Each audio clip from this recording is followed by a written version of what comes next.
This adaptation of The Tempest was directed by Phillida Lloyd in 2012 and put on through a collaboration between Donmar Warehouses and Illumination. They aimed to create a Shakespeare trilogy series in which 3 of Shakespeare's plays, Julius Caesar, Henry IV, and The Tempest, were presented with all-female casts set in a female prison.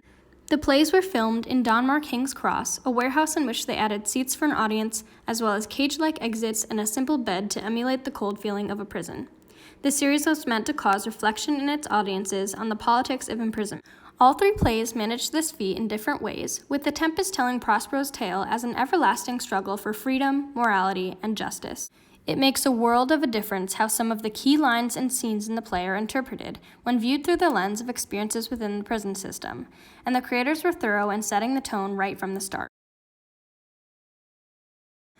The star of the show, our Prospero, played by Harriet Walter, first introduces herself as a different character, Hannah, giving the show the feel of a play within a play. Hannah, she says, is a woman who is imprisoned for being the getaway driver for a politically motivated bank robbery. She left behind a newborn daughter and is facing a life sentence with no possibility of parole. She presents prison as a time of reckoning, coming to terms with their crimes and the damage they've done, at the anger of those walking free, and dealing with the separation of their families and the fear for their children's future. Unlike many scenes in the original text, this adaptation's play within a play feel was further created by Prospero, or Hannah, always being lit and sitting above the stage, visible to the audience. It is unclear whether this observer is meant to be Hannah or Prospero, or if they are one and the same. If she, in her instances as observer, is Prospero, then within Shakespeare's world he becomes the ultimate voyeur and surveyor of his land, with eyes on anyone who sets foot on it. If she were Hannah in these moments, she is always able to watch her experiences in prison being played out in Shakespeare's words and in the lives of the characters he created. The plot is always being related back to the lives of the real incarcerated women that Hannah is based on.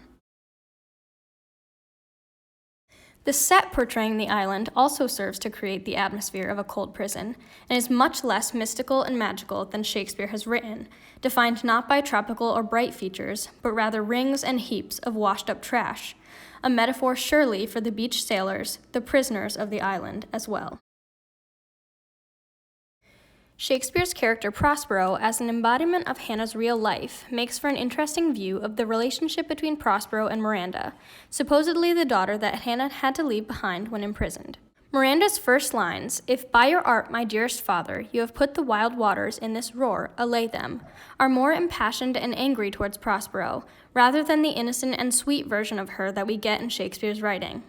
It is easy to see how this could be Hannah's child, begging her not to commit the crimes she has, and begging her to use the power she has to let the waters calm before she could have gotten herself incarcerated. The interpretations of who has power are also twisted in this adaptation.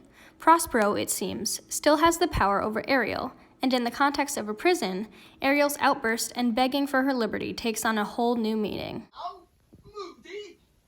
What is thou canst demand? My liberty!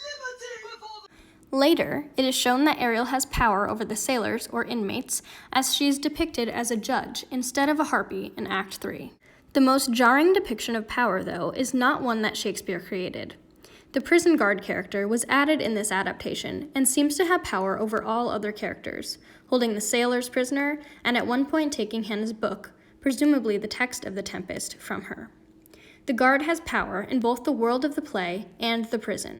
When Caliban, Trinculo, and Stefano are dancing and singing about their freedom, an added line from the guard interrupting them gives some more dark humor to the plot. She says, "Freedom? Is not you 12 years a slave? You're a prison inmate and you still got 10 years to do." Finally, the very ending of the play hits much harder when put into the context of prison experience. Prospero and Hannah say, "As you from crimes all pardoned be, let your indulgences set me free," as she will forever stay imprisoned, having to live vicariously through her friends who will eventually be freed. This last line is followed by voiceovers of her fellow inmates, standing at the caged exit in a goodbye. Hannah is the only one left on the set that once again looks like just a simple bed in a desolate prison, left to reflect and repent on her own. The changes within this adaptation, some subtle and some not so much, help us to reread the island and the characters' anger and hatred as their prison, with Prospero's only hope of freedom as his reflection and forgiveness.